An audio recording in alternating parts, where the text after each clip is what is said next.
Okay, good morning, guys. Hope you're all well. Hope you had a nice trading day yesterday.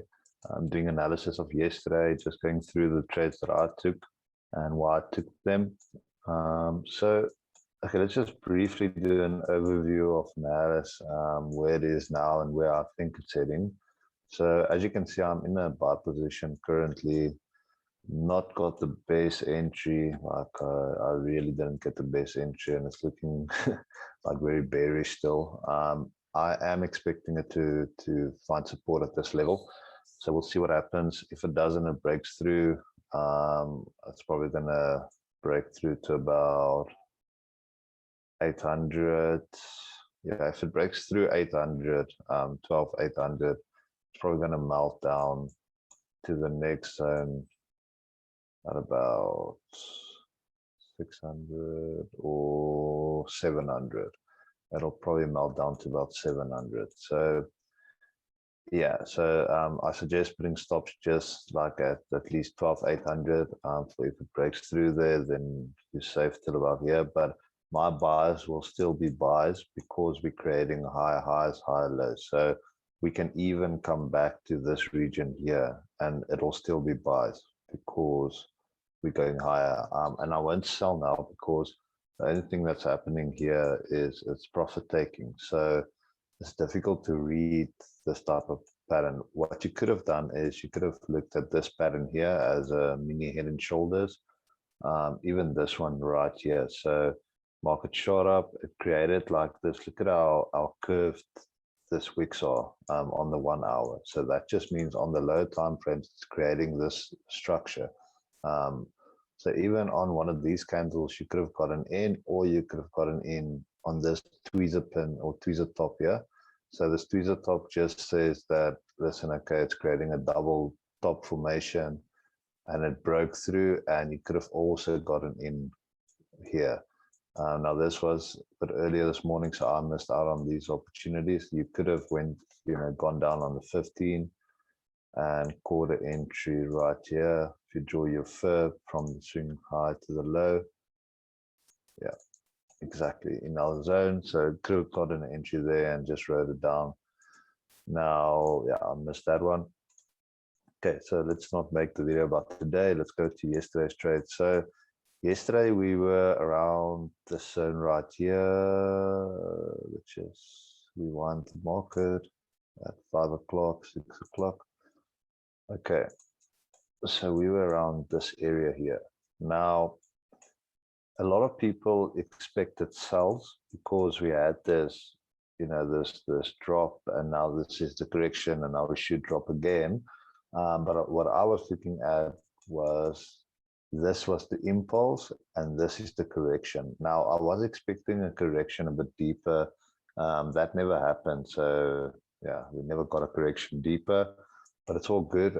So this was then the support level. So you could have, if you wanted to, just drawn a support box there. And here you can see it really consolidated. So I was expecting a breakout either to the downside or the top side.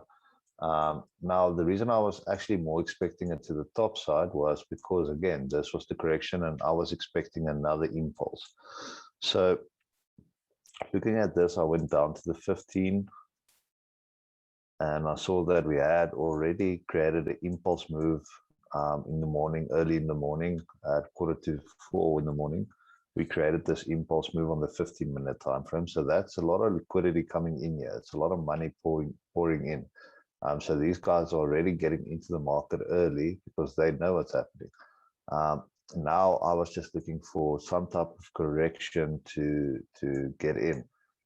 So I was drawing my fib, but I was drawing my fib on the correction, drawing my fib, and just waited for it to retrace to get an entry. And what happened was it never retraced up until 8, 9 o'clock. Yeah, it came down, and what happened was it found support again. Like right afterwards, it found support again, and I was like, "Well, okay, this thing's not, retracing." So what I'll do is, I'll just draw a box region. So what I did was I created this zone here for me, and I looked at this price action right here, and I drew a box around it. So I have a box that I just draw around my consolidation areas, just like that.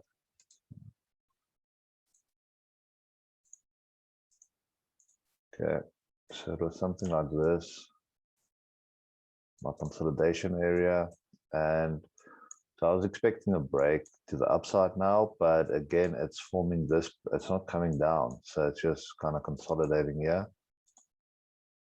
And then we got the break. And on this break, I got in literally like on the 1 minute. Yeah, on the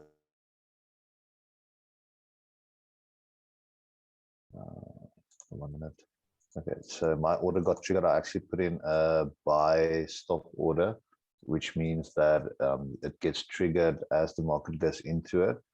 So my buy stop order was placed around this area right here, 75, I think, no, 60, I think around 60, just above this box region. So placed my buy order already like a little earlier. Come on, internet is stupid now.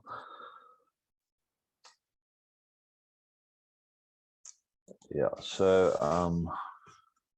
just looking at my tablet now, I see Nas is looking like it wants to reject the fib level, so hopefully it can go up now. Yeah, I'm in a pretty bad spot at the moment. Okay, so what happened on the 15 was we got this break, a very nice breakout, and it triggered my order. Now my stop loss was deep. It was just underneath the box here.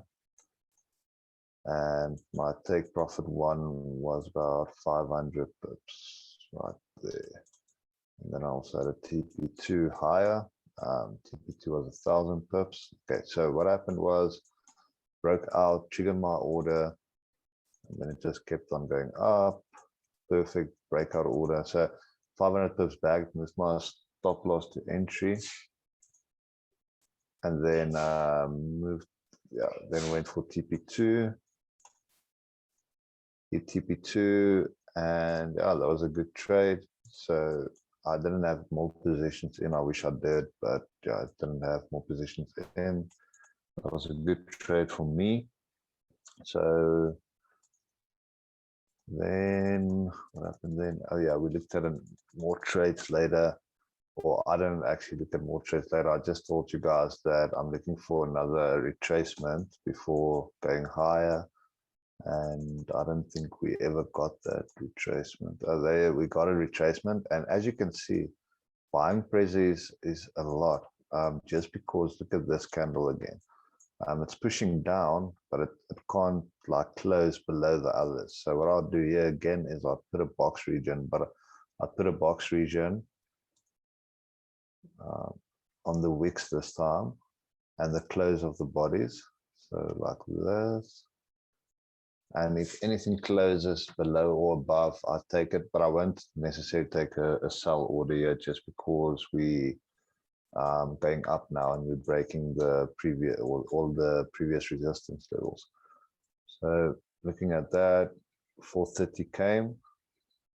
I think, okay. So there exactly. So I wouldn't take a sell there just because again we're rejecting. It's not really blowing up again. So what I'll do is I'll just make my box a bit bigger. Again, it's consolidating in the sense it's not breaking, giving you that breakout. Here we have a nice rejection. Again, a rejection at the top, a rejection at the bottom. Now there. Now look at the difference between all of these candles and this candle. I mean, this thing is bullish engulfing. There's no wicks, nothing. This thing, there's no indecision. This thing just wants to go up. So looking at this candle, I would have probably entered somewhere around here or just above the breakout. But even I would have entered like there, knowing that this candle is a proper candle. And my stop loss would have had to been big with this one, like almost 1,000 pips or something. But no, personally, I'd put it at max 500. So I'll just put it there below that candle. And then TP1 would be 1,000 pips. Wow. Okay, there we TP1. So yeah, that's also a very nice trade. So 2 breakout trades yesterday, and you could have made good profits with it if you knew the strategy of how to trade the breakouts and the different types of strategies. Now, I know I haven't shared a lot of strategies with you guys. That'll come in the future, but there's a lot of different techniques that you can use and confluences that you can use to build solid foundations before taking a trade, and confluences before taking a trade, because you need to stack up confluences. You can't just take a trade because you think something's going to happen in the market. You have to take a trade based on your confluences. So yeah, that was yesterday's trades. Pretty good trades. Well, this wasn't a trade, an actual trade. It's just my thought process there. If I was in front of my computer, it would have been the same as the previous breakout. So yeah, and yeah, that's about it, guys. Now we're just in a very stupid trade. Really hope I can get out, but let's see what happens, because I'm expecting a big upside move soon. So yeah, see what happens.